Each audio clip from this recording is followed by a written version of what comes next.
Like if you found the video valuable. Elena had lived in the old corner apartment of Rue Lavande for nearly 3 years. Her small balcony, edged with rusted iron railings and pots of lavender, overlooked the cobblestone street below, a narrow artery of Parisian life, often quiet by twilight. Every evening, as the sun dipped low and the city wrapped itself in golden shadow, she'd sit on the balcony with her tea and a book.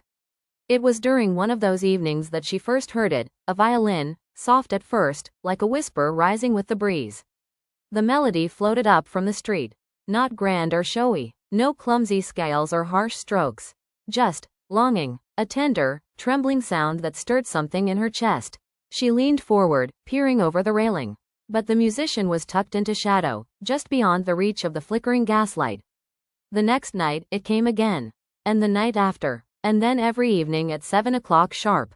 No words, no applause, just the music, and then silence. Elena began to wait for it. She'd skip her friends' calls, ignore her work notifications, just to sit in that dusk-light stillness. There was a story in that melody. A question, a promise. It wrapped around her in a way nothing else had in years. One night, overcome with curiosity, she crept down the winding staircase, barefoot and breathless, just as the final note faded. No one, only the faint scent of cologne.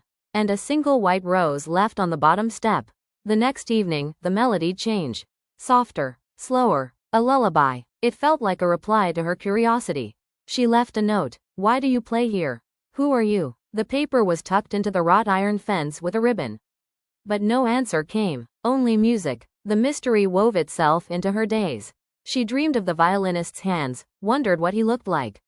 Was he old, young, lonely, in love? Was she the reason for the song, or just a witness to someone else's longing?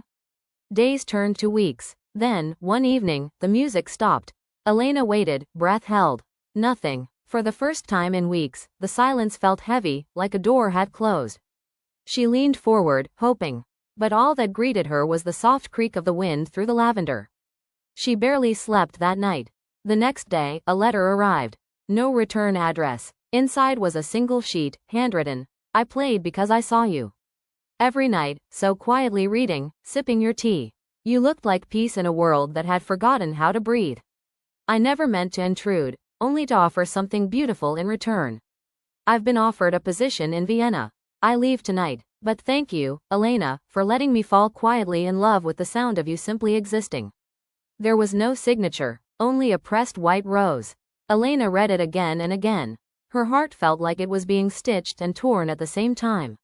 That night, there was no music, only memory. And yet, weeks later, just as spring began to breathe new life into the city, Elena took her violin from its dusty case.